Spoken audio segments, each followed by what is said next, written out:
Hi friends, అందరూ ఎలా ఉన్నారు? బాగున్నారా? Welcome to the channel of mass kebab Lohith. Mini vlog of Kanchikacherla. So మేము పెనుగంచి ప్రోలు వెళ్ళామండి ఈరోజు మార్నింగ్. బెన్ సర్కిల్ దగ్గర 7కి బస్ ఎక్కాము. పెనుగంచి ప్రోలు దగ్గర 9కి దిగాము. శ్రీ గోపన్న సమేత, మీ అందరికీ తెలిసిన ఫేమస్ టెంపుల్ అది. సో శ్రీ గోపన్న సమేత లక్ష్మీ తిరుపతమ్మ తల్లి దేవస్థానం చాలా ప్రసిద్ధి గల క్షేత్రం, చాలా మహిమాన్వితమైన పుణ్య ప్రదేశం. సో అలా గొల్లపూడి నుంచి ఇబ్రహీంపట్నం అలా అలా అలా దాటుకుంటూ, సో బస్సులో అయితే 2 అవర్స్ పడుతుంది. బండి మీద కూడా 1.5 అవర్లో అలా వెళ్ళిపోవచ్చు పరిటాల వైపుగా. సో చాలా చాలా బాగుంది. వ్యూ మాత్రం చాలా అంటే చాలా అద్భుతంగా ఉంది. సో మీ అందరికీ చూపించడానికి తీశాను. అంటే మామూలుగా మనం ఏ ప్లేసెస్కి వెళ్తున్నా కొంచెం కొంచెం డిస్టర్బెన్స్గా ఉంటుంది. బట్ ఇదంతా చుట్టూ చెట్లు, ఒక నందనవనం లాగా, ఇటుపక్క చెట్లే అటుపక్క చెట్లే, మొత్తం చెట్లే అనమాట. చాలా అంటే చాలా ఆహ్లాదకరంగా ఉంది. ఆ అమ్మని దర్శించుకోవడం చాలా అంటే చాలా సంతోషంగా ఉంది. వెళ్తున్నప్పుడు రకరకాలైనటువంటి పక్షుల శబ్దాలు చాలా వినిపించాయి. అది కూడా అక్కడ వైట్ కలర్ బర్డ్స్లా ఉన్నాయి చూడండి, నేను మీకు వీడియోలో చూపిస్తున్నట్టు. ఎన్ని సరస్సులు, ఎన్ని కొలలు చూడండి. ఆ పక్షులు ఎంత ఆహ్లాదకరంగా, నిజంగా బస్సు సైడ్ కాపితే దిగి వెళ్ళొచ్చేమో అన్నంత సూపర్గా ఉంది వ్యూ అయితే. సో నాకైతే చాలా సంతోషం అనిపించింది. సో గొప్ప వెంకటేశ్వర స్వామి భక్తురాలామ తిరుపతమ్మ తల్లి. ఇంకా అలాగ గోపన్న గారుతో కలిసి దేవుళ్ళో మమేక్యం అయిపోయారు. అదిగోండి బస్సును కూడా చూపిస్తున్నాను చూడండి, అదిగోండి బస్ నెంబర్ అక్కడ ఉంటుంది. సో విజయవాడ నుంచి గన్నవరం వయా నందిగామ.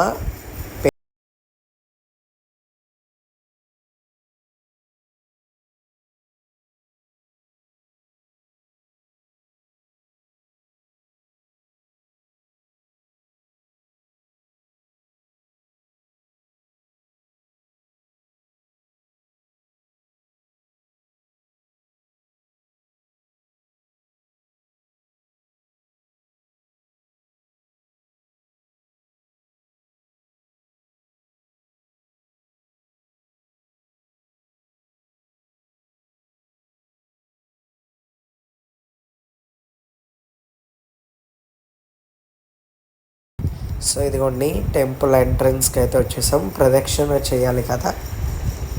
సో ఇది గోపురం అనమాట. సో మండే ఈరోజు, ట్యూస్డే కదా, జనాలు కూడా అసలు ఎవరూ లేరండి. మామూలుగా విడి రోజుల్లో వీకెండ్స్ అయితే నాకు తెలిసి 2 గంటలు పడుతుంది దర్శన సమయం. ఈరోజు 5 నిమిషాలలో దర్శనం అయిపోయింది. సో నిజంగా మనసుకు చాలా ప్రశాంతంగా ఉంటుంది ఆ ప్లేస్కి వెళ్ళడం. సో ఇంకా చెప్పులు పెట్టేసి, లోపల కెమెరాస్ ఎలా లేదు బట్ తీశాను. సో చూడండి చాలా పెద్ద గుడి. మామూలుగా పాలు పొంగించి అమ్మవారికి వేటపోతులు, కోళ్ళు అవి కూడా సమర్పిస్తారు అమ్మవారికి.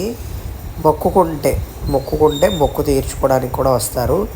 సో అనుకున్న పనులు కూడా నెరవేరుతాయి. సో అలా మళ్ళీ పెనుగంచి ప్రోలో దర్శనం అయిపోయిన తర్వాత టిఫిన్ చేసి బయలుదేరిపోయాం. చూడండి ఆహా ఏంటండి అన్నది అంత అందంగా ఉంది. సో చాలా బాగుంది నిజంగా.